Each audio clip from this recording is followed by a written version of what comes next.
Are you tired of the political conversation at work? Are you just tired? Don't worry. I'm going to talk about some self-care tips that you can do at work when the political conversation becomes overwhelming. But before I get started, let me introduce myself if you don't know who I am. I'm Belinda Harris, and I am an HR disruptor. On this channel, I talk about all things human resources as it relates to small business owners, as it relates to managers or supervisors, and as it relates to employees or people looking for a job. I also talk about AI. I love to talk about AI. So on this channel, I also talk about AI, and I talk about self-care at work. So if those are things that you're interested in, well then you're in the right place.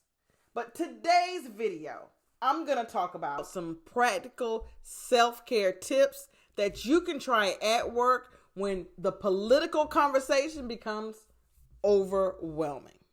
The first thing I want to talk about is set boundaries.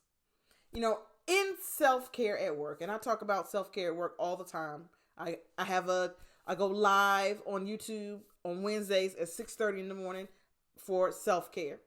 But I talk about one of the things that we must do for self-care is set boundaries. That's one of the most important things that we can do for ourselves, especially as it relates to conversations that we no longer want to be a part of. So if the political talk is causing you stress, it's okay to excuse yourself or maybe try to steer the conversation in a different direction. You can also say, I'd rather not discuss politics right now. That way you can preserve your mental health and your mental space. So the very first tip is to set boundaries. The second thing that you can do is take mini breaks. As it relates to self-care, there are a lot of things that we can do. A lot of things that we should be doing. So when you set the boundary, let's say you set the boundary and you ask them to stop talking about politics, but they keep talking. You can excuse yourself and go on a break. I used to call it go on a cigarette break. I don't smoke, but I used to tell people I'm going on a cigarette break, which is a break outside to get some fresh air for myself. But you can go on a break for maybe a brief walk, go for some stretches. If you can't go outside, maybe walk the hallway, but go on a mini break. And that way it'll give you some time away from the conversation. Hopefully when you come back, they'll be gone. And it'll give you time to kind of reset yourself and get ready for the day. Another thing that you can do for yourself for self-care work is some mindful breathing. This can be done quickly. It can be done discreetly. No one really has to know what you're doing. And what I like to do for my mindful breathing is 4, 4, 4, 4. That's what I call it. 4, 4, 4, 4. I inhale for 4. I hold for 4, the count of 4. I exhale for the count of 4. And I do it 4 times. So I inhale, count of 4.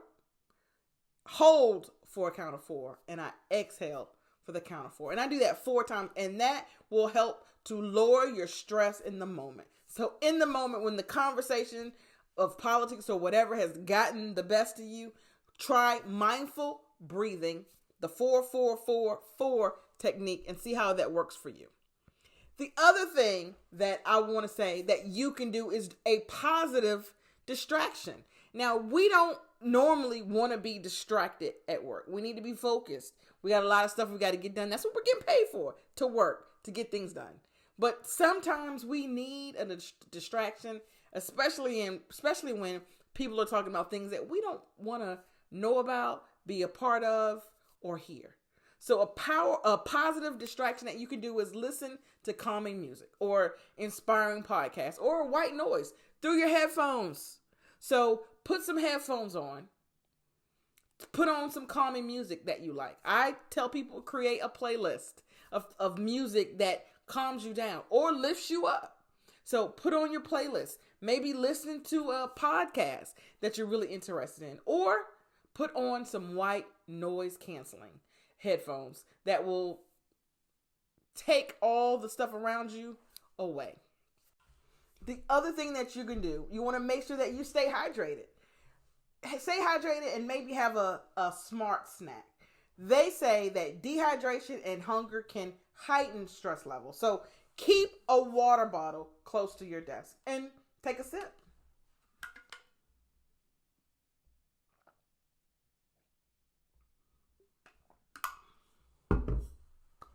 It can make you feel better. That was good. The other thing that you want to do, and this is not in the moment, but before the moment starts. So before you even get started with your day, is to create a calming space. So if you're already in the moment, it's kind of hard to already do that. So you want to prep all these things and have the calming space already done. So for example, make sure you have pictures up of your loved ones or your children or your pets. You can have a plant. You can have an inspirational quote that you can see, but it sets the mood for your workspace. It sets the stage. It's a calming workspace because at work is stressful as it is. And then if you add on conversations, political conversations, or any conversations that you don't even want to be a part of, only makes it worse.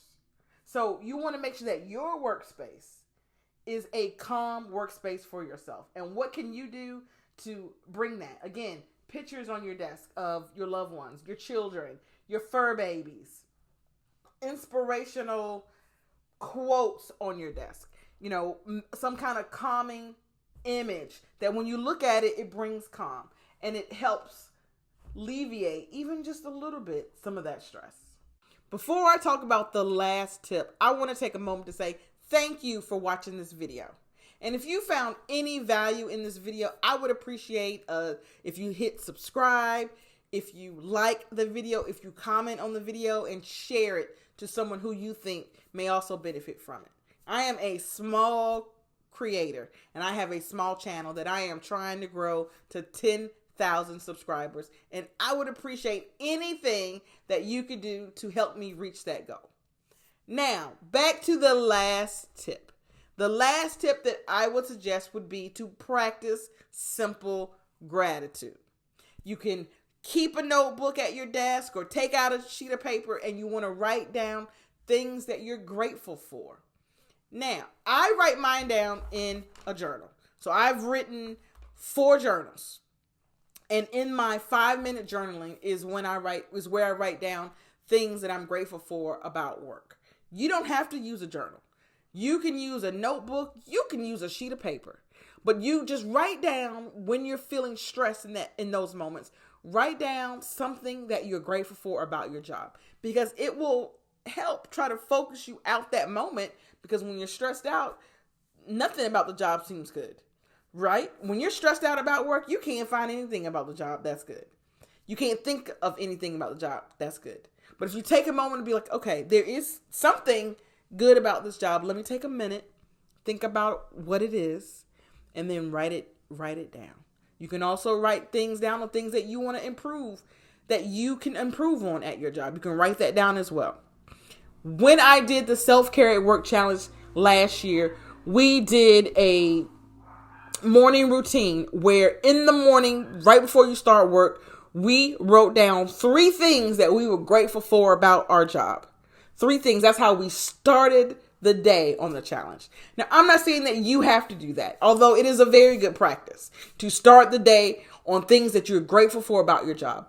But maybe do it sometime during the day and do it especially when the job is just stressful because they are talking too much about politics or just doing too much talking and it's too much chaos.